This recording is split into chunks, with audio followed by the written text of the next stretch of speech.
எம்ஜிஆர் கல்யாணம் ஆனவங்க பேர் சதானந்தவதின்னு பேர். சரி. அந்த அம்மா வந்து பிரெக்னென்ட் ஆகிட்டாங்க. எம்ஜிஆருடைய மனைவி வந்து பிரெக்னென்ட் ஆகிட்டாங்க. ஆனால் 7வது மாதத்தில் அந்த அம்மாவுக்கு அபார்ஷன் ஆகிடுது. டாக்ஸிலேருந்து இறங்குறாங்க.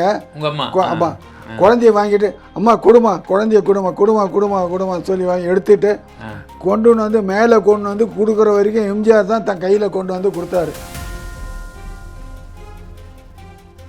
புரட்சி தலைவருக்கு எப்படின்னா அவங்களுக்கு மாதத்துக்கு ஒரு 5 நாள் ஷூட்டிங் இருந்தாலே இது அதிசயம். வேலையே இருக்காது. வேலையே இருக்காது. ஆனால் ஒன்றே ஒன்று, இந்த வேலை இருக்கோ இல்லையோ அதை பற்றியெல்லாம் என்ன கவலைப்பட மாட்டாங்க.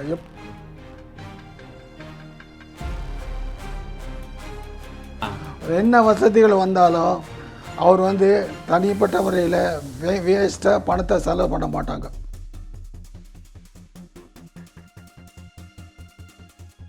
வணக்கம். இனிய தமிழ் நெஞ்சங்கள் அனைவருக்கும் வணக்கம். நான் விஜயராஜ் பேசுகிறேன். இப்போது நம்ம ஓம் சரவணபவ சேனலில் தங்கத் தலைவன் அப்படிங்கிற பேரில் புரட்சி தலைவரை பற்றிய அரிய பதிவுகளை நீங்கள் பார்த்துட்ருக்கீங்க. இன்றைக்கி நம்ம பார்க்க போகிறது புரட்சி தலைவர் 1938 1952 வரைக்கும் சென்ட்ரல் ரயில்வே ஸ்டேஷன் பக்கத்தில் இருக்கிற வால்டாக்ஸ் ரோட்லேருந்து ரைட்டில் திரும்பினா என்எஸ்சி போஸ் ரோடுன்னு வரும். புரட்சி தலைவர் வந்து அந்த என்எஸ்சி போஸ் ரோடில் 147 அப்படிங்கிற அந்த இலக்கம் உள்ள வீட்டில் தான் குடியிருந்தார். அந்த வீட்டை நான் 2001 என்னுடைய மோதிரத்தை விற்று அந்த வீட்டை நான் பதிவு பண்ணேன். புரட்சி தலைவர் சம்மந்தப்பட்ட அத்தனை பேர்கிட்ட நிறைய பேர்கிட்ட நான் இந்த பதிவை வந்து எடுக்கலாம், புரட்சி தலைவர் இதை எடுக்கலான்னு சொன்னபோது யாருமே முன் வரவில்லை. இது எதுக்கு சொல்கிறேன் அப்படின்னா, நம்ம பண்ணோம் அப்படிங்கிறதுக்காக இல்லை. இந்த சேனல் சேர்ந்த ஓம் சரவணபவ சேனல் நம்ம கோபால் சார் அவர்களுக்கும் தொழிலாளர் தோழர் அவர்களுக்கும் நான் என்றைக்குமே நன்றி கடன் பட்டிருக்கேன். மக்களுக்கு இதெல்லாம் தெரியணும். இப்போ புரட்சி தலைவர்னு சொல்லி எத்தனையோ பேர் இருக்கிறாங்க. ஸோ இவ்வளோ பெரிய மாபெரும் தலைவருக்கு இது வரைக்கும் ஒரு சின்ன டாக்குமெண்ட்ரி அது கிடையாது. ஆகுனா நெட்டில் தட்ட வேண்டியது, அந்த விக்கிமீடியா போட வேண்டியது, அதில் இருக்கிற 4 ஃபோட்டோ எடுத்து போட்டு வந்து சிறந்த புரட்சி தலைவருக்கு ஆவணப்படம் அப்படின்னு சொல்லிட்டு இருக்கிறத தவிர இவர்கள் பேசி கொண்டிருக்கிறார்களே தவிர செய்யலை. நான் இதை செஞ்சுருக்கேங்கிறத தற்பெருமைக்காக இதை சொல்லலை. மக்களுடைய கவனத்திற்கும் தமிழக உலகெங்கிலும் உள்ள தமிழக மக்கள் பார்வைக்கும் புரட்சி தலைவருடைய உண்மையான ரசிகர்கள் பக்தர்களுக்கும் இந்த தகவலை நீங்கள் தெரிஞ்சுக்கணும் அப்படிங்கிறக்காக நான் சொல்கிறேன். திரு தங்கவேல் அவர்கள் அந்த வீட்டினுடைய புரட்சி தலைவர் குடியிருந்த அந்த வீட்டினுடைய முதலாளியினுடைய மகன், அதாவது அந்த வீட்டு ஹவுஸ் ஓனருடைய மகன் திரு தங்கவேல் அவர்களை இப்போ நான் பேட்டி கண்டிருக்கேன். அந்த பதிவுகளை நீங்கள் பார்க்கலாம். புரட்சி தலைவர் அவர்கள் வந்து இந்த வீட்டில் 1938 1952 வரையும் இந்த வீட்டில் குடியிருந்திருக்கார். அதுக்கப்புறம் அடையார் போயிருக்கார். இதுதான் அந்த தகவலை நீங்கள் பார்க்க போகிறீங்க. புரட்சி தலைவர் ரசிகர்கள் அனைவர்களுக்கும் என்னுடைய, அதாவது எத்தனையோ மலர்களை நான் உங்கள் பாதங்களில் வச்சிட்ருக்கேன். இப்போ என் தெய்வம் புரட்சி தலைவர்களோடு குடியிருந்த அந்த வீட்டு பகுதியும், அவர் வாழ்க்கையில் எவ்வளோ கஷ்டப்பட்டிருக்காரு, எவ்வளோ அடிமட்டத்தில் வந்திருக்கார் ஒரு தலைவர், அப்படிப்பட்ட அந்த தலைவர் குடியிருந்த அந்த பகுதியை எப்படி அது ஒரு நினைவாலயமாக ஆக்கி எப்படியெல்லாம் வச்சுருந்துருக்கலாம். யாருமே அதை செய்யலை. இன்றைக்கி அது யாரோ ஒரு சேட்டு வாங்கி அந்த வீடை வந்து காம்ப்ளெக்ஸ் ஆகிருக்குன்னு வச்சுக்கோங்களேன். இதெல்லாம் உலக மக்கள் தெரிஞ்சுக்கணும். நீங்கள் நெட்டில் ஏதோ புரட்சி தலைவர்னா ஏகப்பட்ட நிகழ்ச்சிகள் பார்க்குறீங்க. அதனால் பொறுமையாக என்ன உண்மை சமாச்சாரம் இருக்குது அப்படிங்கிறதுக்கு நான் நினச்சி பாருங்கள். 20 வருடம் ஆகிருக்கு இப்போ இந்த புரட்சி தலைவருக்காக இது இந்த கொஞ்சம் கொஞ்சமாக நான் காசு எடுத்து வச்ச பதிவு தான் உங்கள் முன்னாடி நான் சமர்ப்பிக்கிறேன் அப்படிங்கிறத பணியோடு தெரிஞ்சுக்கிறேன். இப்போ நம்ம அந்த நிகழ்ச்சியை பார்க்கலாம். நன்றி, வணக்கம். ஐயா வணக்கம். ஐயா வணக்கம். ரொம்ப சந்தோஷம் உங்களை மீண்டும் சந்தித்ததில். ரொம்ப சந்தோஷம். இன்றைக்கி புரட்சி தலைவர் அவர்கள் வந்து அவரோட ஆசீர்வாதத்தில் நம்ம ஓம் சரவணபவ சேனலில் தங்கத் தலைவன் அப்படிங்கிற பேரில் திருப்பி அவரோட உங்களை மாதிரி தலைவருக்கு வந்து யார் ரொம்ப முக்கியமான உயிரோட்டமாக இருந்தாங்க, அவரோட வேருக்கு நீர் ஊற்றியவர்கள், அவர் வறுமையில் வாடின போது கூட துணை இருந்தவர்கள் எல்லாத்தையும் நான் பதிவு பண்ணிட்டு வரீங்க. இது புரட்சி தலைவருடைய ரசிகர்கள் யாருமே இது வரையும் பார்த்ததில்லை. அதனால் அதை எடுத்து பண்ணுற பாக்கியத்தை புரட்சி தலைவர் எனக்கு கொடுத்துருக்கிறாரு. இங்கே ஓம் சரவண சேனல் நம்ம நக்கீரன் கோபால் சார் அவர்கள், இந்த குழுவினர் எல்லாமே சரி நாங்கள் பண்ணுறோம் சார், நீங்கள் பண்ணுங்கள் அப்படின்னு சொல்லி ஒத்துழைப்பு கொடுத்ததுனால இது பதிவாதுங்க. உங்களை பதிவு பண்ணி இன்றைக்கி தமிழக மக்களுக்கும் புரட்சி தலைவர் அவர்களுக்கும் காட்டுறது நான் ரொம்ப சந்தோஷப்படுறேங்க. ரொம்ப சந்தோஷம். புரட்சி தலைவரை பற்றி பேசுறதுன்னா அதை விட ஒரு பெரிய சந்தோஷமான விஷயம் எனக்கு எதுவுமே இருக்காது. ஏன்னா ஒரு தங்கமான மனிதர் வாழ்க்கையிலே எங்கள் அப்பா அம்மாவுக்கு தவிர்த்து நான் மிகவும் மதிப்பு கூடிய ஒரு பெரிய மனிதர் யாருன்னா அவர் தான். அவ்வளோ பெரிய மனிதர். என்றைக்குமே ஒரு சின்ன சிம்பிளாக இருந்தது தான் எனக்கு வாழ்க்கையில் மிகப்பெரிய இது. எங்களெல்லாம் சொந்த பிள்ளை மாதிரி ட்ரீட் பண்ணுறது தான் எங்களுக்கு ரொம்ப சந்தோஷம். சரிங்க. இப்போ புரட்சித் தலைவர் அவர்கள் வால்டாக்ஸ் ரோட்டில் குடியிருந்ததாக நம்ம ஏற்கனவே சொல்லியிருக்கோம். உங்கள் வீட்டில் தான் என்எஸ்சி போஸ் ரோடு. அது எப்படி புரட்சித் தலைவரோட உங்கள் குடும்பத்துக்கு எப்படி இருக்கும்? புரட்சித் தலைவர் அங்கே வால்டாக்ஸ் ரோட்டில் உங்கள் வீட்டில் தான் இருந்தாரா, இல்லை அதுக்கு முன்னே வேறு ஏதாவது தெருவில் இருந்தாங்களா? அந்த அனுபவத்தை உங்கள் வீட்டுக்கு எப்படி புரட்சித் தலைவர் குடி வந்தாங்க, அந்த தகவல் கொஞ்சம் சொல்லுங்க. அதாவது 1938 வருஷம் புரட்சித் தலைவர் எங்கள் வீட்டு என்எஸ்சி போஸ் ரோடு பக்கத்தில் காலத்தேப்பிள்ளை ஸ்ட்ரீட்டில் இருந்தார். வணக்கம் இனிய தமிழ் நெஞ்சங்களே. அந்த என்எஸ்சி போஸ் ரோடு 147 வர்றதுக்கு முன்பாக புரட்சித் தலைவரும் புரட்சித் தலைவருடைய தாயார் அவருடைய சகோதரர் எம்ஜி சக்கரபாணி அவர்கள் குடியிருந்த இந்த தெருவில் தான், சென்னை காலத்தியப்ப தெரு. இங்கே தான் அவங்க முத வந்தது, காலத்தியப்ப ஸ்ட்ரீட். அந்த ஸ்ட்ரீட்டில் என்ன பிரச்சனை இருந்ததுன்னா, அவர் கொஞ்சம் வறுமையில் வாடின சமயத்தில் வீட்டுக்கு வாடகை கொடுக்க முடியல. ஒரு வருஷம் வாடகை நின்று போச்சு. அந்த காலத்தில் அந்த ஏரியாவில் 6 மாதம் 1 வருஷம் வாடகைலாம் சர்வ சகஜமாக இருக்கும். பட் அந்த வீட்டுக்கு ஓனர் செட்டியார் அவருக்கு ரொம்ப ஸ்ட்ரிக்டானவர். 1 வருஷம் வாடகை கொடுக்க முடியலன்னொடனே அவர் வீட்டை காலி பண்ண சொல்லிட்டு இருந்தார். இந்த சமயத்தில் என்ன ஆச்சுன்னா, இவருக்கும் இவங்க அண்ணனும் சேர்ந்து கல்கட்டாவில் ஷூட்டிங் போயிட்டாங்க. புரட்சித் தலைவர் அண்ணன் சக்கரபாணி அவர்களும் ஷூட்டிங் போயிட்டாங்க. இந்த சமயத்தில் என்னன்னா, இப்போ ஷூட்டிங்னா கல்கட்டா ஷூட்டிங்னா 20 நாள் ஆகும், 30 நாள் ஆகும். இதுதான் சமயம் சொல்லிட்டு அந்த செட்டியார் என்ன செஞ்சார், வீட்டில் இருந்த சாமானெல்லாம் எடுத்து ரோட்டில் போட்டு வீட்டை பூட்டிட்டார். ஸோ வீட்டை பூட்டிட்ட உடனே அந்த அம்மாவுக்கும், சத்யபாமா அம்மா, எம்ஜிஆர் அவங்களுடைய அம்மாவுக்கும், நாங்கள் அவங்க பேரை சொல்ல முடியாது, அவருடைய அண்ணன் தம்பி ஒருத்தர் இருந்தார். அவருக்கு தான் 2 பேர் தான் ஒன்றா கூட இருந்து பார்த்துட்டாங்க. ஏன்னா அந்த அம்மாவுடைய புருஷன் தவறின பிறகு தம்பி தான் ஒரு ஆம்பளை தோணும் அவங்க வீட்டில். யாரு இருந்தாங்க. 2 பேரும் நடு ரோட்டில் தூக்கி போட்டுட்ட உடனே என்ன செய்யறதுன்னு தெரியாத ஊராக சுற்றி வராங்க. அப்போ என்ன செய்யுதுன்னா, எங்கள் வீடு பெரிய வீடு, அந்த தெருவிலே கொஞ்சம் ஒரு பெரிய மாடி வீடு, என்எஸ்சி போஸ் ரோட்டில் பெரிய மாடி வீடு. அந்த மாடி வீட்டில் என்னன்னா, வீட்டில் கீழே இடம் காலியாக இருந்தது. அப்போ யாரோ அவங்களுக்கு இந்த இடம் காலியாக இருக்கே, நீங்கள் கேட்டு பாருங்கன்னு சொல்லியிருக்காங்க. சரின்னு சொல்லிட்டு அவங்க மாமா என்ன செஞ்சுருக்காருன்னா, சரின்னு சொல்லிட்டு வீட்டில் கேட்டு பார்த்துருக்காரு. அப்போ எங்கள் அப்பா பேர் சிஆர் மகாலிங்க முதலியாருன்னு சொல்லிட்டு அவர் என்ன சொன்னார்னா, சரிப்பா நான் இருந்தாலும் எங்கள் மாமனாரை கேட்டுட்டு நான் சொல்கிறேன்னு சொல்லிட்டு மேலே எங்கள் மாமனார் தாத்தா பேர், அவர் பேரும் தங்கவேல் முதலியார். அவர் கஸ்டம்ஸ் சீஃப் கேஷியராக இருந்து ரிட்டையர் ஆனவர். அவர் கிட்டத்தட்ட 13 வீடு அந்த ஏரியாவிலே சொந்தமாக இருந்தவர்.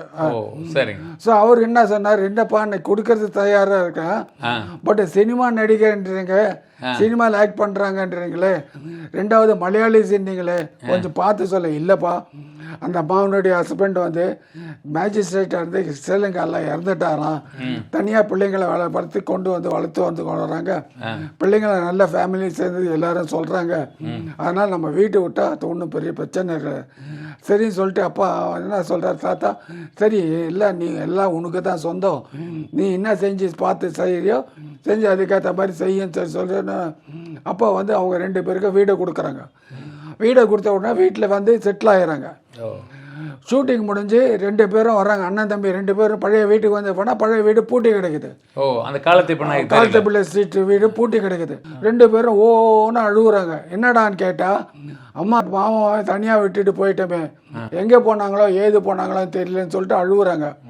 அப்போ அங்கே இல்லை கேட்டால், அங்கே இருக்க ரிக்ஷாக்காரங்கிட்ட கேட்டால், இல்லை இந்த முதலியார் வீட்டு கீழே தான் போயிருக்காங்க, நீங்கள் போய் அங்கே போய் பாருங்கன்னு சொன்னாங்க. சரின்னு 2 பேரும் சேர்ந்து நம்ம வீட்டுக்கு வராங்க.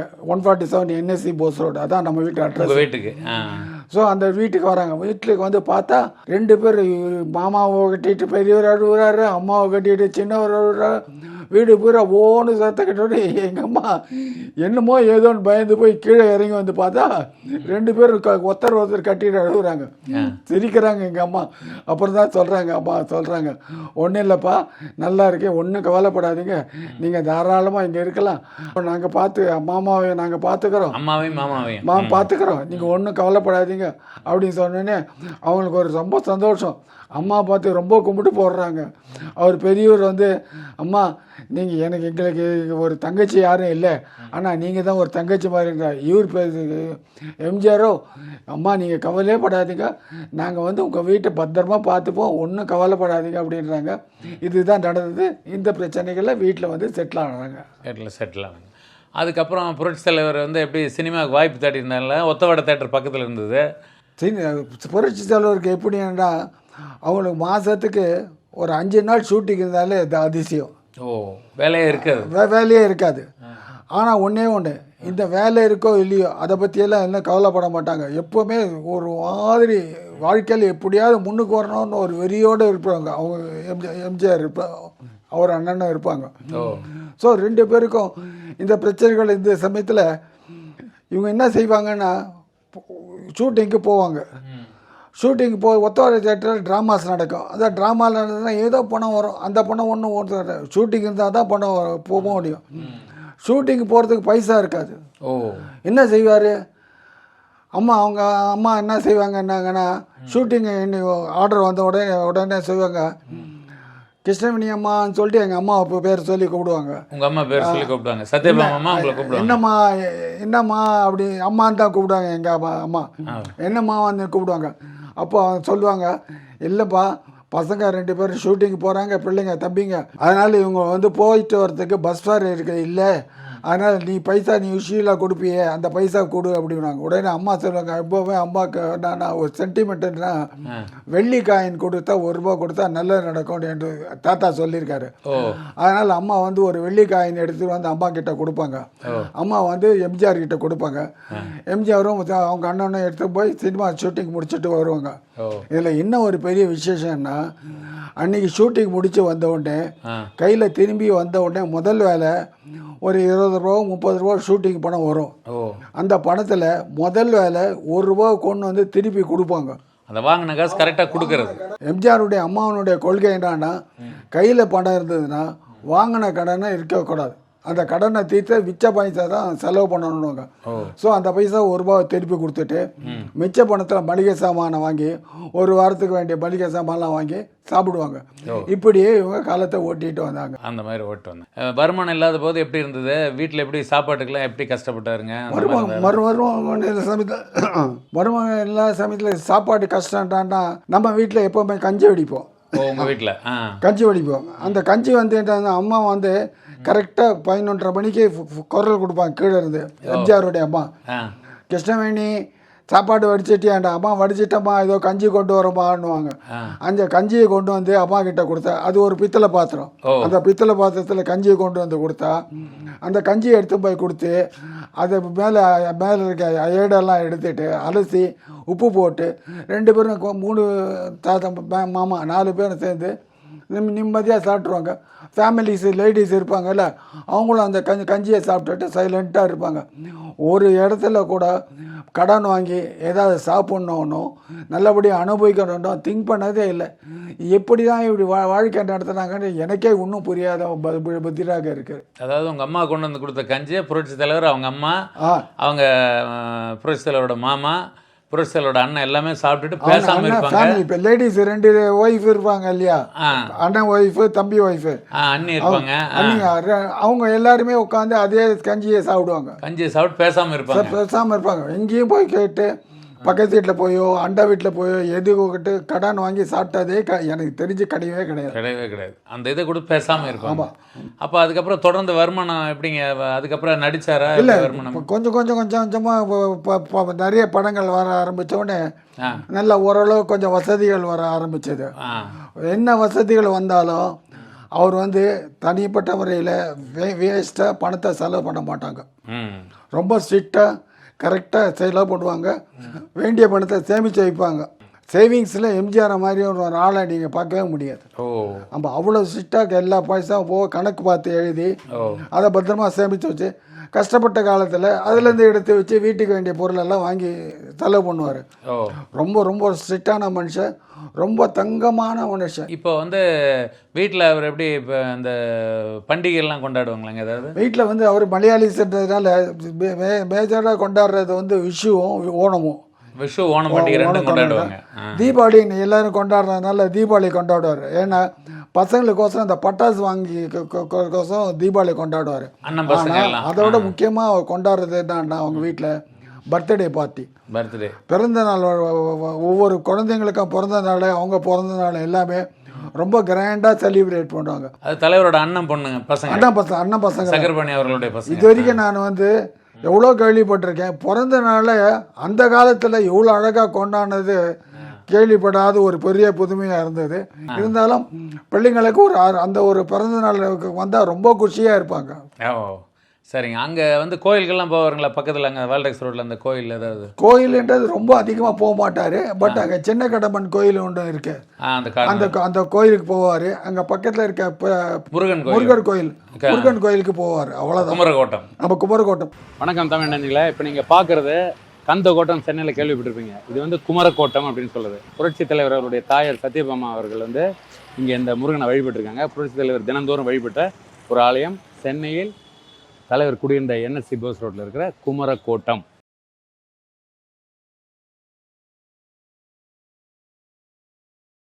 சரிங்க. அப்புறம் உங்களோட எப்படி நீங்கள் எப்போ அவரை பார்த்தீங்க? நீங்கள் குழந்தையா? இல்லை, நான் கிட்டத்தட்ட நான் பிறந்ததே 1947. இவங்க கூட வந்தது 38. 47லேருந்து 52 வரைக்கும் 5 வயசு தான் இருந்தது. அதனால் எனக்கு பர்சனல் அனுபவன்றது ரொம்ப குறவு. பர்சனல் அனுபவம். ஆனால் இதை நான் சொல்கிற எல்லா விஷயமும் அம்மா எனக்கு சொன்ன விஷயங்கள்.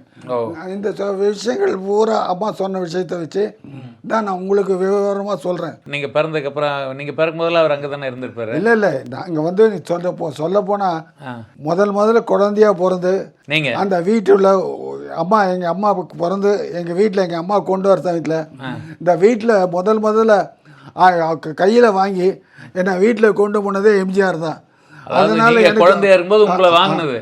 அதாவது அம்மா வந்து டாக்ஸிலேருந்து இறங்குறாங்க, அம்மா குழந்தைய வாங்கிட்டு அம்மா குடுமா சொல்லி வாங்கி எடுத்துட்டு கொண்டு வந்து மேலே கொண்டு வந்து கொடுக்குற வரைக்கும் எம்ஜிஆர் தான் தன் கையில் கொண்டு வந்து கொடுத்தாரு. அதுவே எனக்கு வாழ்க்கையில் எனக்கு கிடைச்ச மிகப்பெரிய பாக்கியமாக இன்னும் கூட நான் அதான் நினைக்கிறேன். புரட்சி தலைவரே உங்களை குழந்தையா இருக்கும்போது வாங்கியிருக்காருன்னா எவ்வளோ பெரிய பாக்கியம் பாருங்க. சரிங்க. அதுக்கப்புறம் நீங்கள் ஸ்கூல் போகிறது, அதுக்கப்புறம் எப்படி அவரோட தொடர்பு? நாங்கள்லாம் புரட்சி தலைவர் எப்படின்னா அந்த வீடு வந்து எங்களுக்கு சொந்த வீடு மாதிரி. புரட்சி தலைவர் வந்து சித்தப்பா, அவர் சித்தப்பா தான் கூட. அதாவது பெரியவர் வந்து வலிச்சான்னு கூப்பிடும். வலிச்சான்னா பெரியப்பா, நீங்கள் கூப்பிடுங்க. இவர் பேர் சேச்சான்னா சித்தப்பா. ஸோ சித்தப்பான்றதான் கூப்பிடும். ஆனால் எப்போ போனாலும் எங்களுக்கு அந்த வீட்டில் ஒரு தனி மரியாதை இருக்கும். எங்களை உட்கார வச்சு சாப்பாடு போட்டுட்டு தான் அனுப்புவார். சரிங்க. நாங்கள் எம்ஜிஆர் வீட்டுக்கு போயிட்டோம்னா சாப்பிடாம அந்த வீட்டை விட்டு வரக்கூடாது. அது அவருடைய கட்டளை. சரிங்க. ரெண்டாவது என்னன்னா முதலியார் அம்மா வீட்டிலேருந்து வந்துட்டாங்க, அவங்கள சாப்பாடு போட்டு தான் அனுப்பணும். தனிப்பட்ட முறையில் அவங்கள பட்டினியாக அனுப்பக்கூடாதுன்னு சொல்லி உத்தரவே போட்டு வச்சிருந்தாரு. புரட்சி தலைவர் அந்த வீட்டில் இருக்கும்போது திருமணம் பண்ணிட்டாரா சதானந்தவதி அம்மான்னு சொல்லி? இந்த புரட்சி தலைவர் அந்த வீட்டில் முதல் இதில் என்ன பிரச்சனைன்னா அது அண்ணன் தம்பி 2 பேருக்கும் கல்யாணம் ஆகி குழந்தையெல்லாம் பிறக்கலை. அப்படியே தான் இருந்தாங்க, குழந்தை இல்லை. அது 2வது தடவை என்ன ஆகி போச்சுன்னா இவங்க ஒரு வாட்டி ஊருக்கு போக சமயத்தில் 2 பொண்டாட்டியும் இறந்து போயிட்டாங்க. அண்ணனுக்கும் தம்பிக்கும் பொண்டாட்டி இறந்து போயிட்டாங்க. ஸோ ஊர்லேயே பாலக்காட்டில் ஊரில் போய் அங்கேயே இன்னும் 2 பேரை கல்யாணம் பண்ணிட்டு வந்துட்டாங்க. பெரியவர் கல்யாணம் பண்ணவங்க பேர் மீனான்னு பேர். சின்னவங்க கல்யாணம் எம்ஜிஆர் கல்யாணம் ஆனவங்க பேர் சதானந்தவதின்னு பேர். நாங்களாம் செல்லமாக அம்முக்குட்டின்னு கூப்பிடுவோம். ரொம்ப ரொம்ப ரொம்ப ரொம்ப தங்கமான ஒரு பொம்னாட்டி யாருண்டா, ஒரு பெண்மணி யாருண்டா, அவங்க தான் இருப்பாங்க. ஆமாம். எனக்கு வீட்டில் என் பேர் தங்கவேலு, ஆனால் வீட்டில் சவுந்தர்னுவாங்க. அவங்க அம்மா அந்த அம்மாவை என்னை சவுந்தர்னு சொல்லி தான் கூப்பிட்டு எப்போ அவங்க வீட்டை தேடி போனாலும் எங்களுக்கு தனியே மரியாதை கொடுப்பாங்க. நம்ம வீட்டில் தான் இருந்தாங்க, ரொம்ப சந்தோஷமாக இருந்தாங்க. அவங்க எம்ஜிஆர் அவங்க இந்த வந்ததுல இருந்து எம்ஜிஆருக்கு ஒரு அதிர்ஷ்டம் அடிக்க ஆரம்பிச்சிச்சு. நிறைய படங்கள் வர ஆரம்பிச்சு, நிறைய படங்கள் படிக்க ஆரம்பிச்சாரு. சொந்தமாக காரெல்லாம் வாங்கிட்டாரு. அங்கே வேல்டெக்ஸ் ரோட்டில் இருக்கும்போது கார் வாங்கிட்டார். அப்புறம் ஏதோ அந்த ஸ்டான்லி ஆஸ்பத்திரிக்கெல்லாம் அவர் உடம்பு சரியில்லாமல் கூட்டிகிட்டு போனாங்க. இல்லை, அந்தம்மா இந்த சமயத்தில் அந்தம்மா வந்து ப்ரெக்னென்ட் ஆகிட்டாங்க. எம்ஜிஆருடைய மனைவி வந்து பிரச்சனை ஆகிட்டாங்க. இந்த அம்மாவை சரின்னு சொல்லிட்டு இவங்க இந்த அம்மாவை செக் பண்ணி இது பண்ணலாம்னு சொல்லிட்டு ஸ்டான்லி ஹாஸ்பிட்டல் கூப்பிடுறாங்க. ஸ்டான்லி ஹாஸ்பிட்டல் போயிட்டு வராங்க, ரெகுலராக போயிட்டு வராங்க. ஆனால் 7வது மாதத்தில் அந்த அம்மாவுக்கு அபார்ஷன் ஆகிடுது, குழந்தை இதாகி போச்சு. அது எம்ஜிஆர் வாழ்க்கையிலேயே மிகப்பெரிய வருத்தமான ஒரு சோகமான சம்பவம் என்னன்னா அந்த சம்பவம் தான். ஐயோ நமக்கு பிள்ளை இல்லைன்னு சொல்லிட்டு வந்தது, இந்த பிள்ளை இல்லைன்னு வந்த சமயத்தில் நம்மளுக்கு இது மாதிரி சோகமான ஒரு சிகிச்சை கொஞ்சம் வருத்தப்பட்டு இருந்தார். பட் இருந்தாலும் கடவுளுடைய எவ்வளோ கடவுள் இப்படி மாற்றி கொடுக்குறாரு அப்படின்னு சொல்லிட்டு கொஞ்சம் கஷ்டப்பட்டுக்கிட்டே தான் இருந்தார்.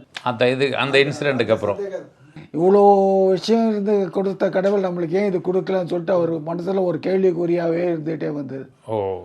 அப்போ சத்யபாமா அம்மா எல்லாம் உங்ககிட்ட பேசுவாங்களா? பொருட்செலவரோட அம்மா சத்யபாமா அம்மா உங்ககிட்ட பேசுவாங்களா? எப்படிங்க? இல்லை, சத்யபாமா அம்மா பெரிய அம்மாவாச்சு. அவங்க நான் வெறும் 5 வயசுல எங்கிட்ட என்ன பேச முடியும்? ஒன்று ஆனால் ஒன்று, எனக்கு ஒவ்வொருத்தர் யார் அம்மா, பெரியம்மா, பாட்டி அம்மா எல்லாமே எங்களுக்கு நல்லா தெரியும். ஆனால் எங்களுக்கு பேசுறதுக்கு சந்தர்ப்பம் கிடைக்காது. அந்த மாதிரி இருக்கு. அவ்வளோதான். இப்போ அங்கே இருக்கும்போது அவங்க ஏதாவது ஒர்க் பண்ணாங்களா? சத்யபாமா ஏதாவது வேலைக்கு ஏதாவது போனாங்களா? இல்லை அவன் தம்மா எதுவும் வேலைக்கு அந்த பேர் வேல்நாயகங்கிற தம்பி, நம்மளோட தம்பி, அவர் தான் போலீஸ் லெவலில் கான்ஸ்டபிளாக இருந்ததுனால அந்த வருமானம், எம்ஜிஆர் கொண்டு இந்த வருமானம், எல்லா வருமானம் சேர்ந்து நல்லா கொஞ்சம் ஓரளவுக்கு வசதி வர ஆரம்பித்தது. வசதி வர ஆரம்பித்த உடனே அவங்க ஓரளவுக்கு நல்ல சாப்பாடு சாப்பிட்டு நல்லபடியாக இருக்க ஆரம்பித்தாங்க. அப்புறம் தான் அந்த வசதி வந்து கார் வாங்கினார். இப்போ அங்கேருந்து அதுக்கப்புறம் பால்டெக்ஸ் ரோட்லேருந்து எப்போ சத்யபாமா மறைவு எப்படிங்க? இல்லை, எம்ஜிஆரோட அம்மா எப்படி மறைஞ்சாங்க? கார் வாங்கி வசதியானவனே கார் நிறுத்தத்துக்கு வசதி இல்லை பால்டெக்ஸ் ரோட்டில். ஏன்னா எங்கள் வீட்டு தெருவில் எப்படின்னா ட்ராம் போகும். ட்ராம் போடுறதுனால கார் நிற்கிறதுக்கு ரொம்ப கஷ்டமாக இருந்தது. எங்கள் கார் நின்று போச்சுன்னா, ஒரு காரு ஒரு ட்ராம் பாஸ் ஆச்சுன்னா ரோடு பிளாக் ஆகிடும். அதனால் எம்ஜிஆர் என்ன சொன்னார், இது போதுமா, நம்மளுக்கு ஒரு கொஞ்சம் வசதியான வீடு வாங்கி போகணும் அப்படின்னு சொல்லி அவர் எம்ஜி சக்கரபாணி சொல்கிறாரு. சரின்னு சொல்லிட்டு அம்மாவும் சரின்னு சொல்கிறாங்க. 2 பேரும் சேர்ந்து சரின்னு சொல்லிட்டு அடையாறில் ஒரு பெரிய வீடை வாடகைக்கு எடுக்கிறாங்க. அந்த வீடை வாடகைக்கு எடுக்கிற சமயத்தில் என்ன ஆகி போகுது என்னன்னா, அம்மாவுக்கு வந்து கண்ணில் கேட்ராக்ட் வந்துடுச்சு. சத்யபாமா எம்ஜிஆர் அம்மாவுக்கு கேட்ராக்ட் வந்த உடனே அங்கே இருக்க ஒரு நர்சிங் ஹோமில் ஆப்ரேஷன் பண்ணி கொண்டு வந்து வீட்டில் விடுறாங்க. இந்தம்மா மலையாளி சேர்ந்ததுனால இந்தம்மா என்ன செய்கிறாங்க, சனிக்கிழமை வந்து எண்ணெய் தேய்ச்சி குளிக்கணும், எண்ணெய் தேய்ச்சி குளிச்சிட்டாங்க. சத்யபாமா எண்ணெய் தேய்ச்சி குளிச்சோன்னே எண்ணெய் தேய்ச்சி குளிச்சத சீக்கிரம் வந்து கண்ணு உள்ளே போயிடுது. கண்ணு உள்ளே போன உடனே அரிக்குதுன்னு சொல்லிட்டு கையில் வந்து அந்த மருந்தோட அசைக்க கண்ணு வந்து செப்டிக் ஆகிடுது. செப்டிக் ஆன உடனே ரொம்ப சீரியஸ் ஆகிடுறாங்க. சீரியஸ் ஆகி இறந்துடுறாங்க. அடையாறுலேயே இறந்துடுறாங்க. உடனே எம்ஜிஆருக்கு சக்கரபாணியா சார் அவங்களுக்கும் நம்ம வந்து இவ்வளோ கஷ்டத்துலேயே நம்மளை கொண்டு வந்து அம்மா இவ்வளோ பெரிய ஆளாக கொண்டு வந்தாங்க. இவ்வளோ பெரிய ஆளாக கொண்டுட்டு அம்மாவை வச்சு நல்லபடியாக காப்பாற்ற சமயத்தில் அம்மா இறந்து போயிட்டாங்களே, இனி நம்ம இருந்து என்ன பிரயோஜனன்ற மாதிரி அந்த அளவுக்கு வாழ்க்கையில் ரொம்ப விரக்தி ஆகிட்டாங்க. இருந்தாலும் பசங்களெல்லாம் காப்பாற்றணுவேன், அண்ணன் பசங்களெல்லாம் காப்பாற்றணுவேன் சொல்லிட்டு எம்ஜிஆர் என்ன சொன்னார், இந்த வீடு நம்மளுக்கு சென்டிமெண்டெல்லாம் சூட் ஆகாது, அதனால் வேறு வீடு நம்ம பார்த்து போவோம் அப்படின்னாரு. அப்போ எம்ஜிஆருக்கு சக்கரபாணி சார் அவர்களுக்கும் ஃப்ரெண்டானவர் விபி ராமன் சொல்லிட்டு ஒரு பெரிய வக்கீல் சார். அவர் என்ன சொல்றாரு, என் வீட்டு பக்கத்தில் ஒரு இடம் இருக்கு, அந்த இடத்துல நீங்க வந்துடுங்க, நான் பார்த்துக்கிறேன், ஒன்றும் கவலைப்படாதீங்கன்னு அந்த வீட்டில் வந்து சொல்லிட்டு லாயிஸ் ரோட்ல 160 லாயிஸ் ரோட்ல வந்து ஏடிஎம்கே ஆஃபீஸா இருக்கு. அந்த இடம் ஏடிஎம்கே ஆஃபீஸ் இல்லை, அந்த தாய் வீடு கார்னர் வீடு அந்த ஒரு வீட்டில் கொடி போடுறாங்க. அந்த வீடு வந்தவர் தான் மிகப்பெரிய அதிர்ஷ்டம் எம்ஜிஆருக்கு அடிக்க ஆரம்பிச்சது. அதாவது அடையாறுலேருந்து தாயார் மறைஞ்சதுக்கு அப்புறம் ராயப்பேட்டை வர்றாங்க. ராயப்பேட்டை வந்து லைட்ஸ் ரோடு வந்து ராயப்பேட்டை வந்தது தான் ஒரு பெரிய அதிர்ஷ்டங்கள் அடிக்க ஆரம்பிச்சது. அந்த விபி ராமன் சார் வீட்டுக்கு வர்றாங்க. வீட்டு பக்கத்தில் விபி ராமன் சார் வீட்டு பக்கத்துக்கு வர்றாங்க. சரி, அங்கிருந்து நல்ல ஸ்டார், நல்ல ஸ்டாரு, நிறைய படங்கள் நடிக்க ஆரம்பிச்சாரு. படங்கள் நடிக்க ஆரம்பிச்சதில்ல, எல்லா படமும் ஹிட்டாக ஆரம்பிச்சது. எல்லா படம் அதுதான் பெரிய. இப்போ மந்திரி குமாரியெல்லாம் பார்த்தீங்கன்னா எங்கேயோ அவரை தூக்கி போய் உட்கார வச்சிருச்சு. அவரும் சமுதாயத்தில் மிக பெரிய மனுஷ நடிகர் ஆகிட்டார். அந்த மாதிரி ஆகிட்டாரு. நீங்கள் அதுக்கப்புறம் அங்கே ராயப்பேட்டை வந்ததுக்கப்புறம் நீங்கள் அப்பா அம்மாலாம் போய் அவரை பார்ப்பீங்களா வீட்டில்? அதாவது மாதத்துக்கு ஒரு வாட்டி கம்பல்சரியாக ராயப்பேட்டை ஹாஸ்பிட்டலில் போய் வீட்டில் போய் எம்ஜிஆரை பார்க்கணும். ராயப்பேட்டையில் தலைவர் வீட்டில் தலைவர் வீட்டில் பார்க்கணும். என்னன்னா பெரிய பிரச்சனைன்னா வரலன்னா ஏன் வரலன்னு கேட்பாரு. ஓ, அவருக்கு வந்து முதலியார் கம்பல்சரியாக ஒரு மாதத்துக்கு ஒரு வாட்டி வந்து பார்க்கணும். ஏன்னா அவர் வந்து அங்கே நம்ம என்எஸ்சி போஸ்டரில் வர்றது பார்க்கணுன்னா கூட்டங்கள் சேர ஆரம்பிக்கும். அதனால் அவாய்ட் பண்ணுறதுக்கோசம் எங்களை வர வைப்பார். நாங்கள் மாதத்துக்கு ஒரு வாட்டி, நான் எப்போவுமே எல்லாரோடையும் கூட போகிறது நான் ஒருத்தன் தான். மற்ற பிரதர்ஸ் யாரும் வரமாட்டாங்க. எனக்கு 2 அண்ணனுங்க 2 தம்பிங்க, 2 பேரும் எதுக்கும் வரமாட்டாங்க. நான் தான் அப்பா அம்மாவோட கூடவே போகிறது, அம்மாவோட கூட போகிறது வர்றது. அங்கேருந்து ஒரு ஆட்டோ பிடிச்சோம்னா நேராக போய் ராயப்பேட்டையில் சேர்ந்துருவோம். இதில் என்ன டமாஷன்னு கேட்டிங்கன்னா 50 பைசா 60 பைசாவில் ராயப்பேட்டை போயிடலாம் எலிஃபென்ட் கேட்லேருந்து. அவ்வளோ சீப்பு ஆட்டோ. ஸோ இந்த மாதிரி போய் பார்ப்போம். போய் பார்த்து அங்கே உட்காந்து சாப்பிட்டுட்டு பேசிட்டு வருவோம். அப்போ போக சமயத்தில் தான் எங்கள் அப்பா அம்மா ஃபோட்டோவெல்லாம் அவர் எம்ஜிஆருடைய அண்ணன் மகன் ராம் என்று இருப்பார். அவர் நல்ல ஃபோட்டோகிராஃபர், நல்ல ஃபோட்டோஸ் எல்லாம் எடுப்பார். அவர் எடுத்த ஃபோட்டோ தான் இப்போ நான் இந்த என்கிட்ட நீங்கள் கொடுத்துருக்கீங்க. இப்போ உங்களுக்கு நான் கொடுத்த ஃபோட்டோ அது அப்பா அம்மா அவர் தான் எடுத்தார். அந்த ஃபோட்டோ தான் உங்களுக்கு நான் கொடுத்தது. சரி.